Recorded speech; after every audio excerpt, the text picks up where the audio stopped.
postgraduate, very few are senior, as Dr. Suresh told me, only 9 or 10 are senior residents, rest are postgraduate. So for a fresh postgraduate, till the last day, you are wearing the apron, you are enjoying the atmosphere of a medical college, you are enjoying the good environment over here, you have access to auditorium, you have access to canteen, you have hostel rooms with you, you can paste Justin Bieber posters, or Selena Gomez posters. But the next day, when you are stripped of your apron, all these facilities are gone. And here you are moving in the long corridors of the hospital, long corridors of wards, OT complexes are so huge, and you are working with the best instruments. The Zeiss microscope, which you have in the operation theatre, would cost 1.5 CR. 1.5 CR, just imagine. And next day morning, when you are out of the medical college, the whole world will come crashing upon you. This is, all of us have gone through this experience next day morning. Because what are the options left next day morning? One is that you go for senior residency or a fellowship. If 20 people, there are hardly 1 or 2 senior residency seats in the medical college, very few every year. And 20 people will be there to apply. How many will get senior residency? Suppose you are able to get senior residency or fellowship, and 3 years will pass by in continuation in a similar fashion. But once you have finished senior residency or fellowship, you are again on the road. Or you are a fresh postgraduate and you did not get fellowship or senior residency, you are again on the road. Then these are the 4 options you have with you. So sooner or later, either via this route or this route, you will come to the real world and you will have these 4 options: government job, corporate sector or private hospital, group practice or solo practice. Now let us look at the government job. The dream job for any medical person is a faculty position in PGI, AIMS, or at least a government medical college. You can't go to state, district hospitals or dispensaries or community health centers, because you go there as ophthalmologist, you will be asked to conduct postmortem examination. During the time, you will be asked to stand in front of a delivering lady and ask you to do CS, cesarean section or forceps. And after doing 6 years or 3 years in ophthalmology, do you have any knowledge doing a forceps delivery? Nothing. You will be terrified on that particular night. So, in a government medical, in an institutional medical college, you have these advantages. You have a gradual career growth. From AP, you will become associate, additional, and finally professor or HOD, or some lucky one will become directors. You have less pressure because you have residents to work for you, senior and junior resident staff to share the work. You have a fixed and healthy salary. And if your spouse is also in the same institute or other institute, both of you will have very handsome salary. You don't have to look here and there. And you also enjoy a very good house, government accommodation in the heart of city. Dr. Suresh has recently shifted to a 4 canal house in Sector 24. And the cost of the house is 25 CR if you want to purchase that house. So till the age of 65, he is going to enjoy that house. And you also have a campus. In the campus, you have very good, like-minded people and celebrate functions. But the other negative part of this is that you have very limited seats. You will have 1 seat of AP, and there will be 20. I am sure at least 20 candidates to apply for the post of AP or senior resident. And only 1 will be selected, 19 will not be selected. Then options are opening up with the like institutes. They are mushrooming here and there, but they don't have infrastructure at present. Many people have come back because if you want to purchase Zeiss microscope, it will take years by the time you will dull grey hair. By the time Zeiss microscope is purchased in an like institute. Then state jobs, I already told you, the elementary infrastructure. They have elementary infrastructure, and then you will ask for general duties like labor room and postmortem. Government job, I think for 99% of you, it is not available. So forget about the government job. Then coming to corporate or a well-established private hospital like Fortis, Max, or Alchemist in Tri-City at least. What is the issue? Or a good established private sector hospital? No doubt, there will be immediate rehabilitation, there will be a decent salary, huge investment would be avoided, you don't have to spend anything, already infrastructure would be there. And some private hospitals are much better equipped here, even in Chandigarh, compared to medical colleges in terms of infrastructure. Because here it takes process to purchase equipment. They already have it. The day equipment comes there, they have to encash it, and the next day morning they'll have the latest machine in their center. But the problem is, even the corporate sector is well saturated now. It is not easy to find a job in Fortis or Max or other hospitals, private hospitals. Secondly, you join as a junior consultant. After 5 years, your work will become double, but you will always remain a junior consultant over there. Your salary will increase by 5-10% maybe, but it will not be commensurate with your growing work pressure. And there would be some work constraint also. You want to do multiple types of surgery, you will not be allowed to do all kinds of surgery. You will say you do only this work. And so those and interference and due pressures regarding revenue generation, that will always be there. So those kind of, so corporate or well-established private hospital is again a big no. It is good, okay to start with, but in the long run, it is not going to work. So third is group practice, which model we have adopted. We were 4 ophthalmologists. Two of us are, me and Dr. Gaurav are retina specialists. Dr. Ashish is a fellow from Shankar Chennai. He is a cornea and LASIK specialist. Dr. Brad is, everybody knows, he was assistant professor in PGI and FICO master. So we were working in a private hospital, big private hospital. We had all the facilities. We worked there for about 6-7 years, and we were taking most of the pressures in that hospital and doing most of the work. But then the problems I shared of a corporate or big private hospitals were always there. So we wanted to start our own. So we started with own center. We took this building on rent. So it was a 5-story showroom. So this was to begin with, but then we started developing it as Sangam Netralaya. It had basement and 4 stories, right? So one floor was 16 feet by 15 feet. So we have 800 square feet area in one floor. So 5 floors means 4,000 square feet. So we could adjust every department in that area. Like ground floor, we had OPD floor and 2 doctor cabins for interior segment, and the first floor was my floor where we have this retina clinic, retina lab, OCT, lasers, ultrasound, and the cabins. Then in the second floor we have this recovery where we have 7 cabins, and because all the surgeries are daycare, we don't have to admit, we discharge after 2 hours.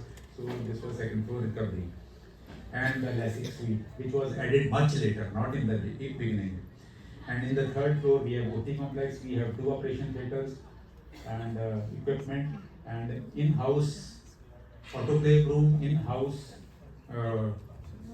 laundry, right? This is very important. Without laundry, your OT can't work.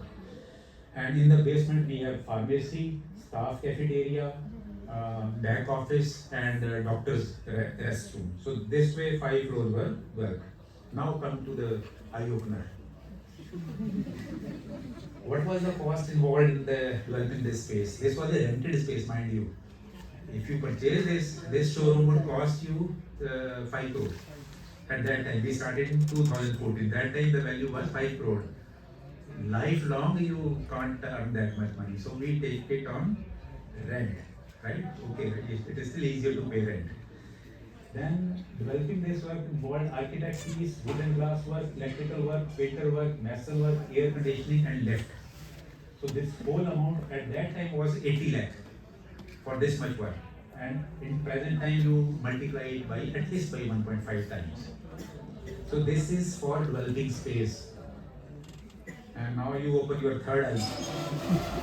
Minimal equipment requirements to start an elementary practice would be these 5 equipments. One is OCT is definitely required because otherwise you can't practice.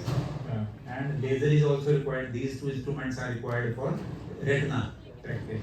Then you have this JAI's basic microscope.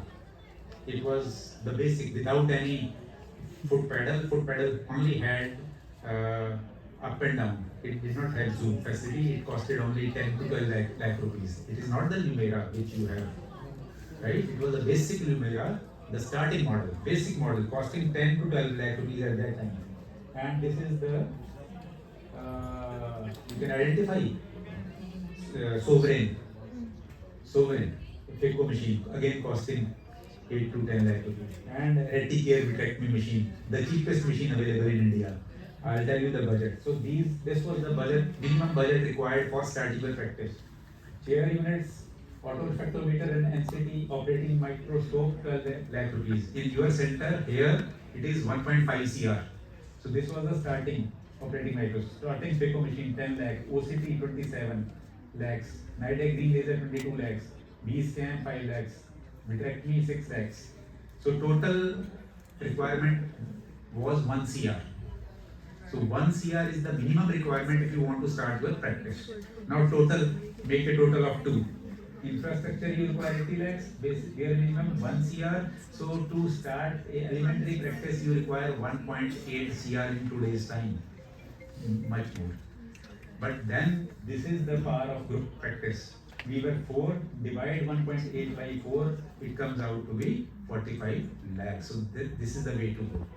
So whenever you go out, you have to find like-minded people, right? Join 2 or 3 people and then you can start your practice. I know of 3 ophthalmologists in Kullu, Himachal. They are 3 ophthalmologists and they could not come to a consensus. They could not buy one OCT machine together. So one bought it, then second and third also had to buy it. So they 3 of them spent 90 lakh rupees. Otherwise 3 of them could have spent 10 lakhs each to buy one machine. See? And later on, as the practice grows, then we shifted from this thing, guys to Hagstite with biome, shifted from sovereign to signature, and Reticare to constellation. So these were added much later. Then field we added later on. We added Pentacam. We also added alligator-thoracic laser later on. And this is the budget for later addition. Then if you purchase these luxuries later on, then you require 3.7 crore. In today's time, maybe 4 crore.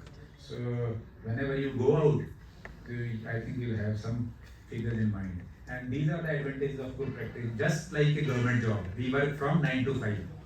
At dot 5, hospital is locked.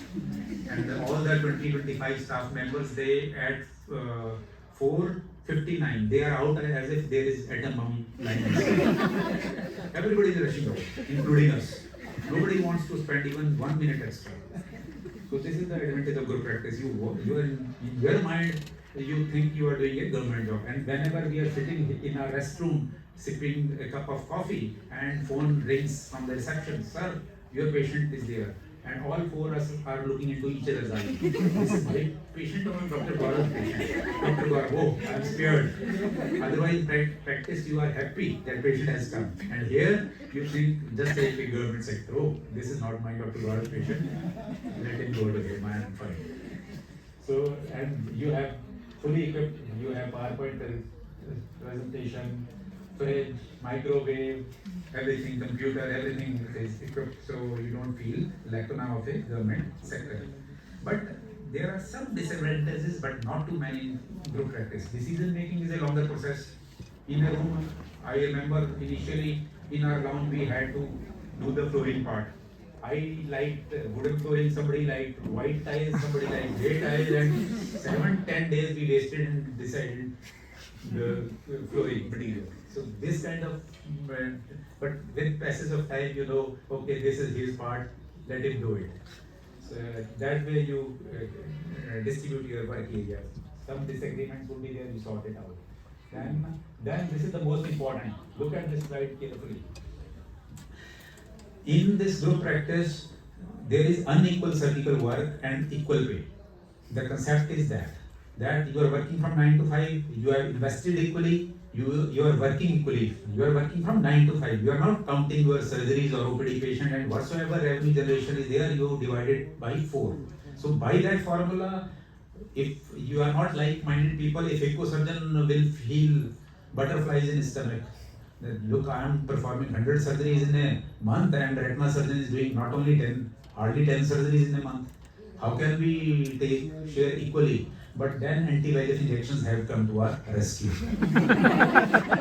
See here, a cataract surgeon, if he is doing eye hand surgery in private sector in Chandigarh, people are charging about 48 to 50,000. So net profit is about 28,000 in a cataract patient. Now look at my area.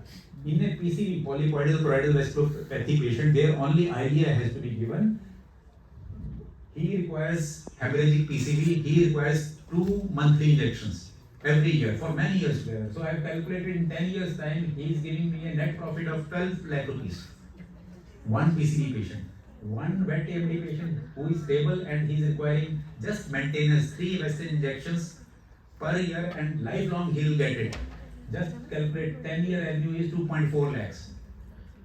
Because cost of the medicine is already 1500 rupees and you generally in Tri-City people are charging 9,000 rupees. So you save 7,500 rupees per injection. So that's why in the wet lab area I told you that any postgraduate, whether cornea segment, LIFICO, glaucoma, he must learn medical retina and giving anti-VEGF injection. Because this will give you very good healthy, even if you give 1 injection every day, just imagine 25 days multiplied by 8,000. So whatsoever they earn in a month time, you can earn in people who are earning the whole salary, you can earn in 4-5 days just by giving Western, right? So I remember one student who was coming here from Kullu. She is an anterior segment surgeon there, and last year she was here in the wet lab and very keenly observing how to give intravitreal injection. So I told her that this is how you give Western, and she learned Western here. And she is constantly in touch with me for the last 2 years. She has bought OCT, she is doing OCT, finding out macular edema, asked me the plan of management, and she is giving injection the Western there. Otherwise, from Kullu, nobody is giving injection there. People used to rush, they were sending patient to Chandigarh. Now in Kullu area, she is giving the Western injection. And she is fit to survive. So anybody of you can give. It is so simple, you have seen in the morning. Very, very simple. Must give a Western. I'm telling you. Lifelong, you will remember me for this kindness I have given to you. And look here, DMV, RBO case, the Western injection for 5 years, 1.2 lakhs. So one patient will give you so much revenue. If you take just 10 patients in a month, you can end up anywhere. So lucky you are that you are out in the field in an anti-VEGF area. And undisputedly, in your practice, whenever you go, how to improve your patient flow, fair and honest opinion, as if the patient is your own family member. Must remember, those people who make shortcuts, DME is not there and they are injecting Western, patient goes to every center, they take 2-3 opinion. And now we know in Tri-City who is doing what. Because OCT is there, you are doing OCT, you come to know what is the right management. So patient also, after moving to 2-3 center, he comes to know which is the right center. So honest opinion should be there. Spend time and educate the patient. You don't have to be not only have to be a doctor to a patient, more important than that is that you be a teacher to him. You respect your teachers more than the doctors you visit to. You always respect your teacher. So you teach that patient everything about diabetic retinopathy, everything about diabetic macular edema, discuss the injection, pros and cons, everything. And if the patient understands that, look here, on the frontis picture you describe everything. If he learns that, he has learned it and he has not learned it anywhere else, he has become your student forever. And whenever he comes to OPD, he will respect you more. Not only he will consider you a good doctor, he will also look you as a teacher, look at you as a teacher. And quick workup and execution of treatment, that is also very handy in private sector. Sometimes so happens a patient then comes to me at 9 a.m. with RD and by 11:30 is out after RD surgery. At 9 he comes, by 10 I'm finished with the retina examination, shifts him to OT, 1 hour for surgery, and by 11:30 is out in the recovery. Same day vitreous hemorrhage vitrectomies are done. Injections, of course, I keep my this vest on 9 to 5, always available for anti-VEGF injection. Right? So you can't ignore anti-VEGF injection. So if a patient of DME comes to me, 30 minutes dilatation, 5 minutes for documentation, this diagram, right? Diagnosis is there, requires anti-VEGF, I send him to ward, fasting sugar or random sugar is done there and then, and if it is okay, he'll be taken to OT.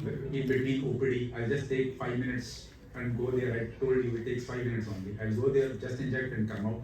So within 2 hours, a new patient with diabetic retinopathy is diagnosed with diabetic retinopathy with macular edema.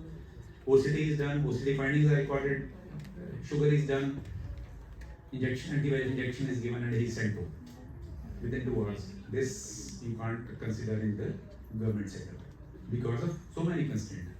It's not that it cannot be done, but I was in government sector for so many years. So I worked here also for 5 years. So many issues are there. So thank you so much. I think this information will be useful to you. All the best.